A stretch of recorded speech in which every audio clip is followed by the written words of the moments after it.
Pecos Bill. Summary of the Tall Tales. As a 4-year-old, Pecos Bill and his family were moving westward in Texas. While his mother and father rode up front in the covered wagon, 18 noisy children rode in the back. When they got to the Pecos River, a wagon wheel hit a rock, and red-headed Bill bounced right out of the wagon and into a sandbank. No one even noticed he was missing until they all gathered for the noon meal. Although a search party went back to the river, no one could find the boy. Bill was found by an old coyote that raised him as a member of the pack. The pack members called him Crop Ear and taught him to live in the wilderness. The coyotes were careful to keep him far from any humans, but one day when he was grown, Crop Ear came across a cowboy named Chuck. After several meetings, Chuck explained to Crop Ear that he was not a coyote, but a human being. Chuck took him to a pool and showed him his reflection in the water. Then he noticed a Lone Star tattoo on Crop Ear's forearm and showed his own tattoo, explaining that his whole family had that mark and that Crop Ear was really his long-lost brother, Pecos Bill. Chuck brought Pecos Bill back to camp with him, and in no time at all, Pecos learned their ways and was respected by all the men as a regular cowboy. He could leap onto a pony in one jump and ride over the roughest ground without using a saddle. He was the first cowboy to start using a whip. Some say that his whip, or quirt, was made of braided cow leather, but others insisted that it was really made from a live rattlesnake called Rat, who liked the job.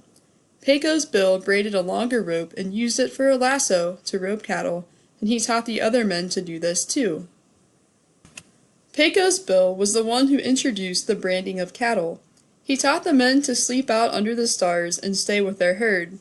And because the men were out on the range, the cook invented the chuck wagon so that his kitchen could follow the men and the cattle. Pecos Bill liked his coffee strong. To test it, he'd throw a horseshoe into the pot. If the horseshoe sank, Pecos Bill said the coffee wasn't strong enough. Pecos Bill also invented barbed wire, chaps, and the 6-shooter. Pecos Bill wanted cowboys to have fun, so he invented the cowboy song and introduced his men to the bucking bronco, bulldogging, and hog tying, so they could enjoy contests of skill and take part in a Wild West show. At first, Pecos Bill rode a mountain lion he had tamed. Later, when he heard about a wild palomino, he decided to catch it. Pecos chased the horse, riding on his mountain lion. When he was close enough, he jumped onto its back. He talked to the horse until he made friends with it. Pecos Bill fed his horse nitroglycerin and dynamite because he wanted his horse to have lots of spirit.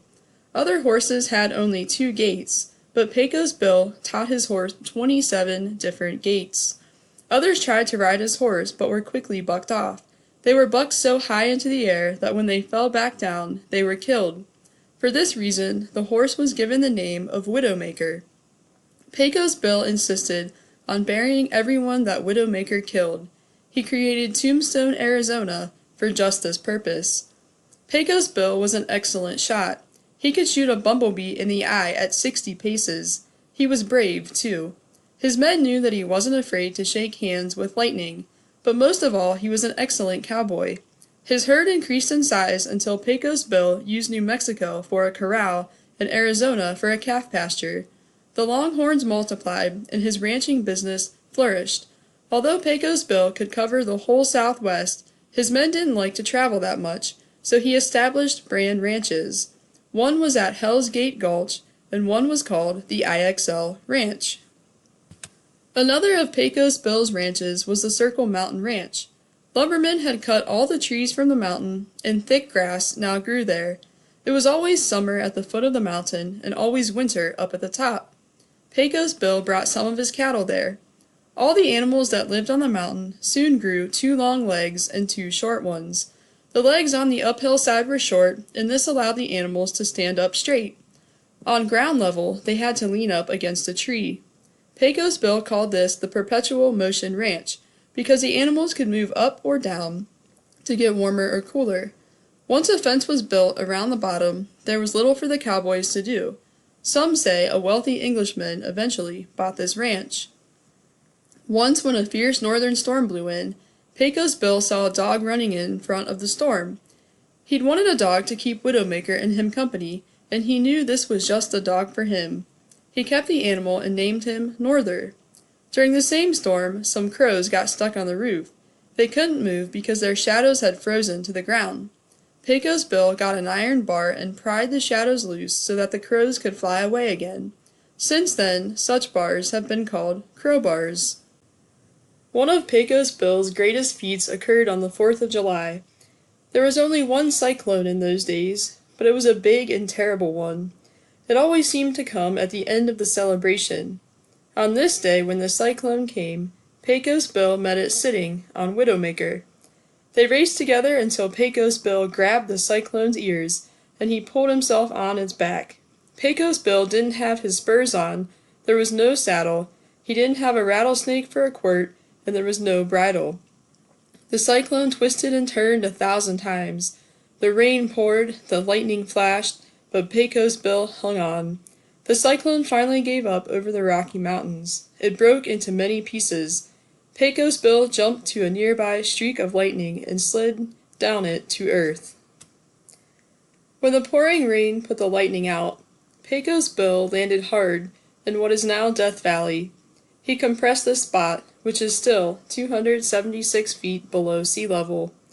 The pouring rain washed out what is now called the Grand Canyon, but it must be understood that Paul Bunyan had dragged his axe over this area and had given the canyon a head start. Since the time that Pecos Bill rode the cyclone, all present-day cyclones, hurricanes, and tornadoes are small pieces that broke off the original cyclone that Pecos Bill rode.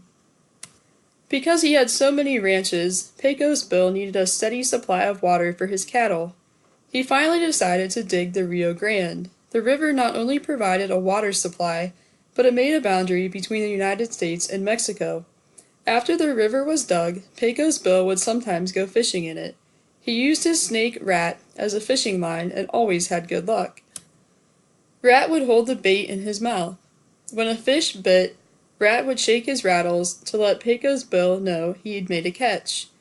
One day when Pecos Bill was down by the river, he spied a woman. It was Slewfoot Sue. She had red hair and she was out in the middle of the river riding a catfish. The catfish in the Rio Grande were bigger than whales and very active. It was love at first sight, and Pecos Bill and Slewfoot Sue were married. Immediately after the wedding, Slewfoot Sue tried to ride Widowmaker. She was bucked up to the moon. When she fell back to earth, the spring bustle in her wedding dress bounced her back up again. There are several stories about how this ended. Some say she continues to bounce and that each change in the moon is the moon's movement to get out of Sue's way. Still another version says Sue stayed on the moon and gave the moon its shining beauty. But most think that Pecos Bill lassoed her and brought her down to earth. There are many stories about how Pecos Bill met his end. Some say he didn't die, but simply vanished into the Big Bend country of Texas and may come back if the Wild West ever needs him again.